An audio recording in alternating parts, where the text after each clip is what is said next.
What would you do if your father left you nothing but a handful of dirt? Imagine two of your brothers receive gold and diamonds, but you receive a bag of dry mud. Would you feel angry? Would you feel cheated? Most people would give up and walk away. But in ancient Persia, one young man discovered that sometimes the things that look like dust are actually the greatest treasures in the world. Today we are going to tell you a story about a mysterious father, three brothers, and a secret inheritance. This story will teach you a lesson that school never taught you. If you want to improve your English and learn the secret of true wealth, watch this video until the very end. The ending will surprise you. Welcome to History English. We use the power of historical storytelling to help you master the English language. If you haven't subscribed yet, please hit the subscribe button and the bell icon. Let's dive into the dusty streets of ancient Persia. Long ago, in a golden city in Persia, lived a merchant named Omar. He was the richest man in the region.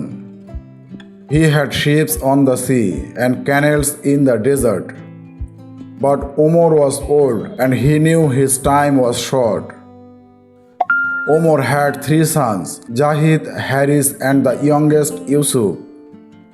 Jahid and Haris were strong and loved money. Yusuf was different. He was quiet, thoughtful, and loved to read books. One evening, Omar called his three sons to his bedside. He had three wooden boxes in the front of him. "My sons," Omar said with a weak voice, "I am leaving you. Everything I have worked for is in these three boxes. Each of you must choose one, but you must promise not to open them until I am gone." After their father passed away, the brothers gathered to open the boxes. Jahid, the eldest, chose the heaviest box. When he opened it, his eyes sparkled. It was filled with gold coins and sparkling jewelry. "I am the luckiest man," Jahid shouted. Haris, the second son, opened his box. It was full of documents and keys to his father's shops and houses. "I am the master of the city now," Haris laughed. Finally, it was Yusuf's turn. He slowly opened the third box. The room went silent. Inside the box, there was nothing but a small bag of dry, black soil and old empty iron key. Jahid and Haris started laughing. "Our father always liked us more," Jahid mocked. "Yusuf, you are beggar now. You have inherited dust." Yusuf felt pain in his heart, but he remembered his father's eyes. His father was a wise man. He wouldn't give his sons trust for no reason. Yusuf took the bag of soil and the key and left the house. For months, Yusuf struggled. Jahid spent his gold on parties and expensive horses. Haris was busy fighting with people in his shops.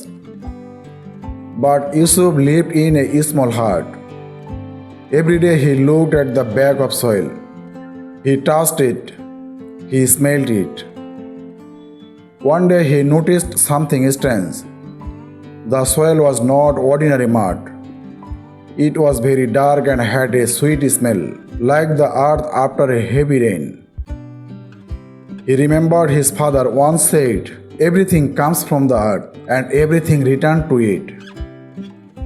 Yusuf realized that his brothers got the result of his father's work and he got the source of life. He decided to use the soil. He bought a small dry piece of land that no one wanted. He mixed his father's black soil with the dry land. But what about the iron key? It was old and rusty. It didn't fit any door in the city. Yusuf carried it everywhere. One afternoon, Yusuf was walking near an old, abandoned library on the edge of the desert. This library belonged to his grandfather, but it had been locked for 50 years. People said the lock was impossible to open. Yusuf saw a small door hidden under some dry bushes. He pulled out his iron key. It fit perfectly. With a loud click, the door opened. Inside there were no gold coins. Instead, there was thousands of scrolls and books. These were the secret records of trade routes, ancient medicine, and maps of hidden water wells in the desert. While Giles lost his gold to bad friends and Harris lost his shops because he was greedy, Yusuf started to study. He used the maps to find water in the dry desert. He became the only man who could guide caravans through the dangerous sands. He used the ancient scrolls to grow the best fruits using the special soil his father gave him. Soon, Yusuf's small piece of land became a green paradise. People came from far away to buy his fruits and ask for his advice. He didn't just have money, he had knowledge. 10 years later, Giles and Harris came to Yusuf's door. They were poor and hungry. They had wasted their inheritance because they did not know how to keep it. Yusuf welcomed them. He showed them the bag of soil, now empty, and the iron key. Father gave you the fruit, Yusuf said gently, but he gave me the seed. You got the gold, but I got the wisdom to create gold. The inheritance was never empty. It was just waiting for me to use my brain.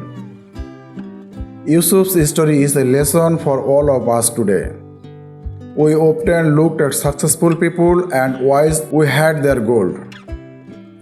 We want the big house, the fast car, and the fame.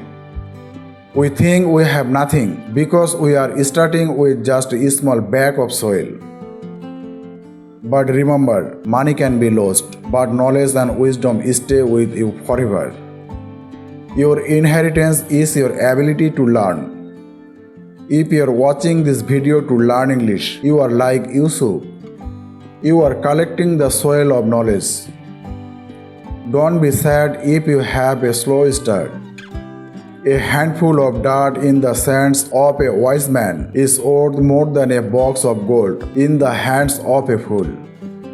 Keep learning, keep sweeping your garden, and keep looking for the right door for your key. We can learn 3 lines from this story. Number 1. The best inheritance a father can give a son is not a full pocket, but a prepared mind. Number 2. Gold can buy a bed, but wisdom buys sleep. Gold can buy books, but wisdom buys understanding. Number 3. Do not complain about what you don't have. Use what you have to create what you want. Thank you for watching this story on History English. What you learned from this story? Tell me in the comments. What is your one thing you care for every day? Keep practicing your English. You are doing a great job. I will see you in the next heart-touching story. Goodbye.